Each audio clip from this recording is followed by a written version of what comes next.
Halo Bapak Presiden, Bapak Prabowo yang Orang Malaysia itu berhak banget untuk bisa membenci Indonesia. Jadi sorotan banget nih. Jadi Presiden Prabowo Subianto sampai hari kelima pasca gempa belum juga menjadwalkan kunjungan ke NTT. kami minta dengan hati yang tulus, hati yang terbuka. Kondisi warga di lapangan sekarang seperti apa? Belum rata sampai ada warga Desa Ladur dan Riung di Manggarai yang menghentikan mobil pengangkat bantuan di jalan lintas. Warga korban bencana gempa bumi di NTT menangis kelaparan dan tidak ada air bersih. Assalamualaikum warahmatullahi wabarakatuh. Jumpa lagi para sahabat dan teman-teman dengan Mas Farhan. Gimana kabar-kabarnya? Semoga kalian semuanya sehat-sehat saja. Yang baru bergabung di videonya Mas Farhan, terima kasih banyak-banyak yang sudah setia menonton di channel ini. Saya doakan semoga kalian semua dimurahkan rezekinya, dipanjangkan umurnya, dijauhkan dari malak bahaya oleh Allah Subhanahu wa Ta'ala. Amin amin ya rabbal alamin. Oke para sahabat dan teman-teman, di video kali ini Mas Farhan akan nge-reaction beberapa video yang sudah di-tag di TikTok Mas Farhan tentang bencana yang ada di NTT, ataupun yang ini merupakan banyak warga yang beredar mereka minta bantuan kepada Bapak Presiden. Bahkan katanya Bapak Presiden sudah 5 hari pasca bencana gempa bumi, Bapak Presiden tidak menjenguk para sahabat. Jangan sampai ini terjadi sama dengan di Aceh. Kalau di Aceh itu masih dapat bantuan daripada Malaysia para sahabat. Tetapi sekarang para sahabat di NTT ini para sahabat, Malaysia tak ikut campur sekarang. Malaysia angkat tangan para sahabat. Karena kemarin kalau di Aceh itu Malaysia ikut bantu, mereka malah diremehin sama netizen-netizen dan juga pemerintahan Indonesia. Sekarang Malaysia angkat tangan. Dan sekarang banyak warga mereka kehabisan air bersih katanya para sahabat, dan juga makanan-makanan yang ini melibatkan Bapak Prabowo kok sampai seteganya. Jangan sampai semacam Aceh ya nantinya memberontak minta merdeka. Dan para sahabat penasaran seperti apa videonya? Kita tonton sama-sama. Apa benda boleh komen dekat bawah. Asal jangan bergaduh. Kita tonton sama-sama. Let's go. Kami minta dengan hati yang tulus, hati yang terbuka. Kami minta tolong, minta bantuan. Mulai dari awal gempa bumi sampai sekarang, kami susah makanan, belum ada bantuan untuk Manggarai Timur. Ada kiranya Bapak Presiden Prabowo pahami kami punya bicara sekarang. Sekarang kami punya anak kekurangan susu, mau makan minum tidak ada beras, air putih kosong, air kabur kata gempa bumi tidak bisa layak untuk diminum. Jadi kami mohon, ini anak-anak semua yang di belakang ini, mereka terlentang karena tidak makan. Tolong dengar kami punya suara, jangan hanya tidur. Kalau ada beras itu ditambah gitu, tolong kasih keluar semua. Jangan simpan untuk menjadi ulat makan. Kesian kami di sini. Itu saja yang kami minta. Khususnya kami kampung Selisih di sini. Biar helikopter terbang keliling, tetapi tidak ada satu makanan di sini untuk kampung Selisih. Kami tidak ada beras, walaupun kami ada periuk untuk masak, tetapi tidak ada beras kami untuk masak. Tolong, biarkan punya anak susu tidak ada. Ini tidak ada susu dari berjemur, mereka kurus semua, sakit-sakitan. Ini tidak ada susu. Ini ibunya tidak sehat. Obat tidak ada. Kemarin. Halo Bapak Presiden, Bapak Prabowo yang Dari sini aku bisa menyimpulkan bahwa negara Indonesia itu biangnya para koruptor.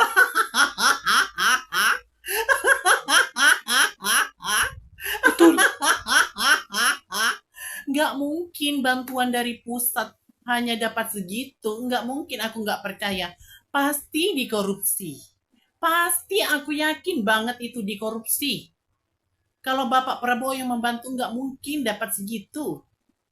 Pasti itu dikorupsi. Astagfirullahaladzim. Di mana letak hati nurani kalian para koruptor? Apakah kalian tidak kasihan? Mereka itu baru aja terkena bencana. Malah kalian korupsi pula bantuannya. Dasar tidak ada otak kau. Jadi sorotan banget nih. Jadi Presiden Prabowo Subianto sampai hari kelima pasca gempa belum juga menjadwalkan kunjungan ke NTT. Sementara data BNPB per Selasa 18 Agustus mencatat korban meninggal gempa magnitudo 7,7 itu sudah 70 orang dengan 1.182 luka-luka dan lebih dari 40.000 jiwa mengungsi. Dan Mensesnek Prasetyo Hadi menjelaskan bahwa kehadiran seorang presiden tentu membutuhkan persiapan dan sarana yang tidak seperti kunjungan biasa katanya. Sambil nunggu persiapan itu, kondisi warga di lapangan sekarang seperti apa? Belum rata sampai ada warga Desa Ladur dan Riung di Manggarai yang menghentikan mobil pengangkat bantuan di jalan lintas Reo Ruteng. Minta bahan pokoknya diturunkan karena desa mereka disebut belum kebagian bantuan sama sekali. Tapi pemerintah pusat bukannya udah kirim bantuan besar-besaran ya? Sudah, jadi atas nama Presiden dikirim 50.000 paket seberat 275 ton dan para menteri diterjunkan langsung. Jadi faktanya sederhana, bantuannya jalan, menterinya turun juga. Tinggal satu kehadiran yang masih ditunggu warga NTT, Presiden Prabowo Subianto. Jujur ya, gue itu kasihan sama Presiden Prabowo. Sebelumnya, gue turut berduka cita buat korban gempa di NTT. Semoga keluarga yang ditinggalkan diberikan kekuatan. Gempa ini parah banget loh Pak. Ribuan rumah rusak, pelabuhan, sampai hotel di Labuan Bajo hancur Pak. Ribuan orang mengungsi dibuatnya. Tapi ya, 12 jam lebih sejak kejadian, Presiden kita belum ngomong apa-apa tentang kejadian ini di depan publik. Yang ada yang ngomong malah seskap sama Menko doang. Nah, sebenarnya ya Pak, ini yang bikin gue skeptis. Katanya kan Presiden udah menginstruksikan tentang bantuan ya di bencana tersebut. Itu sebenarnya benar instruksi Presiden karena Presiden udah tahu, atau sebenarnya mereka yang menginstruksikan pakai nama Presiden. Sedangkan Presiden kita sendiri belum tahu tentang bencana ini. Soalnya berkaca di kejadian Aceh dan Sumbar kemarin, berdasarkan podcast Bocoran Tempo ya, Presiden pada awalnya nggak dapat laporan tentang kejadian ini dari Kepala BNPB. Katanya nggak parah kok, cuman heboh di medsos doang. Beberapa hari kemudian, ternyata Presiden baru tahu loh tentang kejadian ini. Terus, Menteri SDM lapor nih Pak, kalau listrik di Aceh udah menyala 93% kepada Presiden. Faktanya, baru 60% Pak. Sampai ya, anggota DPR dari fraksi Gerindra teriak, jangan sampai Presiden kita dibohongi. Terus, tiba-tiba tenda BNPB muncul Pak. Kan mereka bilang kayak, itu tenda udah dari awal kok di sana, biar pencitraan gitu. Tapi warga di sana bilang kalau tenda itu baru dipasang 1 jam sebelum Presiden kita datang. Yang bikin makin parah, anggaran bencana kita dipotong demi efisiensi. BNPB curhat dong ke DPR, kalau dana tanggap darurat nyaris kosong. Tahu kan efisiensi itu buat apa? Betul, MBG. Kalau Presiden Prabowo beneran mau dicintai rakyat, Presiden Prabowo harus berani cut off orang-orang yang kayak gitu. Yang cuma doyan ABS, asal Bapak senang doang. Yang ngelaporin baik-baik doang. Jadi Pak Prabowo nggak tahu tentang realita yang ada di bawah. Jangan sampai ya NTT ngalamin nasib yang sama kayak di Aceh dan Sumbar. Penggalangan dana untuk korban gempa di NTT disampaikan Menteri Perumahan dan Kawasan Permukiman, Maru Arar Sirait atau ARA, usai memaparkan capaian kinerja dalam rapat kerja bersama Komisi 5 DPR RI. ARA mengajak masyarakat Indonesia untuk peduli dengan bergotong royong menggalang donasi untuk korban gempa di Nusa Tenggara Timur. Secara pribadi, ARA juga menyiapkan donasi 5 miliar rupiah dari uang pribadinya untuk membantu pembangunan rumah bagi warga terdampak bencana gempa. Betapa masih seringnya jadi kita ya kekuatan bangsa ini gotong royong yang kita akan ambil inisiatif dari sesuai izin sama DPR. Itu juga kita bergotong royong untuk saudara-saudara kita yang ada di NTT. Saya juga akan mulai melakukan donasi dari saya 5 miliar rupiah pribadi untuk bisa melakukan gotong royong untuk perubahan di NTT. Orang Malaysia itu berhak banget untuk bisa membenci Indonesia. Hai, aku orang Indonesia yang pernah tinggal di Malaysia 10 tahun. Dan ya ini bukan clickbait. Aku mau cerita kenapa aku bisa ngomong kayak gitu. Jadi setiap tahun hutan di Indonesia itu selalu kebakaran. Entah itu memang karena panas, kemarau, atau memang karena sengaja dibakar. Jadi hampir setiap tahun juga di Malaysia, bahkan juga Singapura, itu ada beberapa hari yang mereka itu meliburkan sekolah. Kami sebut di Malaysia itu namanya jerebu. Jadi benar-benar apa ya, weathernya itu bukan cuaca ya, tapi kayak nggak bisa dilihat gitu, benar-benar kayak ada mist, jerebu, tau nggak sih, kayak little bit asap, tapi dia bukan asap, tapi menghalangi pandangan. Dan pemerintah Malaysia hampir setiap tahun, terutama yang dekat Semenanjung ya. Kalau aku kan sebelumnya di Sabah, jadi Sabah ini masih agak jauh gitu.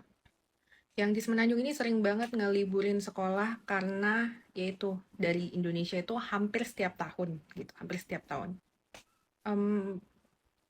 Itu yang pertama. Yang kedua, banyak Betul. banget warga negara kita yang saking mereka Di Putrajaya tidak ini bisa kayaknya. mencari Oh iya, di Putrajaya. pekerjaan atau tidak bisa memiliki hidup yang layak di negara kita sendiri.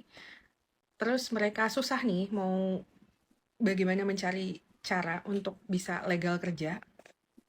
Akhirnya mereka itu datang ke Malaysia itu ilegal. Aku paham, aku sebagai orang Indonesia yang pernah merasakan susah banget cari kerjanya sekarang di Indonesia.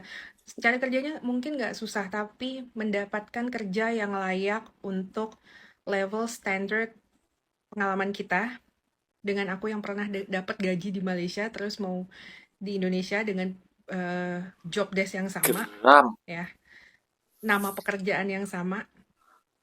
Aku paham banget gimana kita itu ngerasa kayak aduh gimana nih hidup gue, cicilan harus dibayar setiap bulan, anak-anak harus tetap makan, tapi kita nggak punya sumber penghasilan, dan itu tuh rasanya mau gila guys. Cuman tetap yang namanya untuk bisa pergi ke negara orang dengan cara ilegal itu tuh banyak banget resikonya. Resiko yang pertama, kamu ditangkap dan kamu tuh masuk ke rumah merah kalau di Malaysia, dan kamu nggak akan bisa pulang, kayak nggak bisa keluar lagi kalau udah di sana. Kalaupun kalian misalnya mau ada yang ngejamin atau apapun, itu orang keluarga kalian di Indonesia akan sangat susah untuk bisa ngubungin kalian. Itu harus kayak majikan yang di Malaysia atau orang Malaysia yang mau ngejamin kalian supaya kalian itu bisa keluar. Dan untuk bisa dipulangkan kembali ke Indonesia itu juga susah banget, kecuali kayak emang ada permohonan yang benar-benar biasanya sih harus orang Malaysia ya, kayak harus ada citizen yang untuk mengeluarkan kalian. Dan itu udah banyak banget orang-orang yang seperti itu. Aku ngerti itu sangat, maksudnya ya mereka benar-benar helpless dengan negaranya sendiri sampai mereka tuh harus keluar dengan cara yang seperti itu. Tapi tetap aja di mata undang-undang Malaysia, kalian itu salah. Dan kalau misalnya kalian tidak dapat majikan yang bisa menjamin kalian di sana dan kalian hidup ilegal, itu resikonya besar banget gitu. Dan dari dua alasan ini, mungkin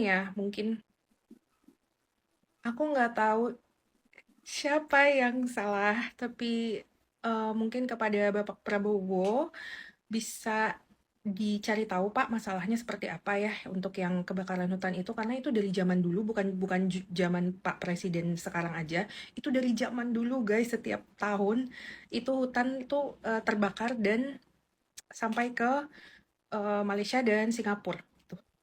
Dan kalau untuk yang ilegal juga itu sebetulnya bukan juga cuman pas pemerintahan sekarang aja, itu udah bertahun-tahun lamanya. Jadi aku tidak menyalahkan pemimpin sekarang atau pemerintahan sekarang, tapi I think someone should change this. Dan aku harap presiden sekarang Bapak Prabowo bisa mengubah itu ya Pak, insya Allah. Pasti kita tuh jadi jadi orang Malaysia tuh lebih respect gitu kepada kita karena bisa diperbaiki kedua hal ini. Oke, terima kasih guys. Nah, itu dia para sahabat dan teman-teman, video yang sudah kita simak bahwasanya dekat NTT itu para sahabat masih ada desa suatu titik yang masih belum mendapatkan bantuan. Tetapi kalau dekat media sosial kita tengok bahwasanya pemerintah sudah menggelontorkan bantuan besar-besaran ke NTT, negara pula tempat ataupun yang terkena bencana gempa bumi. Dan pasca sudah 5 hari Pak sahabat, Bapak Prabowo katanya masih belum tahu, belum dikasih tahu katanya, masih belum datang untuk menjenguk kunjungan korban yang ada dekat NTT. Di NTT sebagian warga sudah menjarah bantuan tersebut, menyetop kereta untuk mengambil bantuan sendiri karena katanya tidak merata pembagian bantuannya para sahabat. Kenapa dekat media sosial tidak ada orang yang ngepost ataupun membuat video bantuan daripada Malaysia? Nggak ada kan sekarang bantuan daripada Malaysia, karena di Aceh para sahabat ini isu yang dekat Aceh dan juga disepelekan oleh netizen segelintir Indonesia dan juga ada juga Menteri DPR yang mengatakan bantuan daripada Malaysia itu hanya sedikit macam itu berbanding dengan bantuan dari kerajaan Indonesia sendiri macam itu. Itu yang membuat NGO daripada Malaysia itu takut untuk membantu ke Indonesia karena disepelekan oleh segelintir orang. Padahal banyak orang di Indonesia yang apresiasi, termasuk Mas Farhan. Banyak beribu-ribu terima kasih kepada rakyat Malaysia dan juga memohon minta maaf atas kejadian kebakaran hutan yang asapnya sampai ke negara jiran Malaysia yang terjadi di Indonesia. Hampir setiap tahun para sahabat terjadi kebakaran sampai beberapa hari meliburkan sekolah di Malaysia, di Semenanjung macam itu, di Sarawak macam itu para sahabat. Ini di Indonesia bantuan ini dikorupsi kayaknya ya. Di Indonesia ini kalau pejabat-pejabatnya tanpa korupsi, ini rasanya bukan Indonesia famous-nya macam itu para sahabat. Mungkin videonya sampai di sini para sahabat dan teman-teman. Apabila ada kata benda yang silap, Mas Farhan minta maaf sebesar-besarnya, mohon dibenarkan di kolom komentar. Undur diri. Wassalamualaikum warahmatullahi wabarakatuh.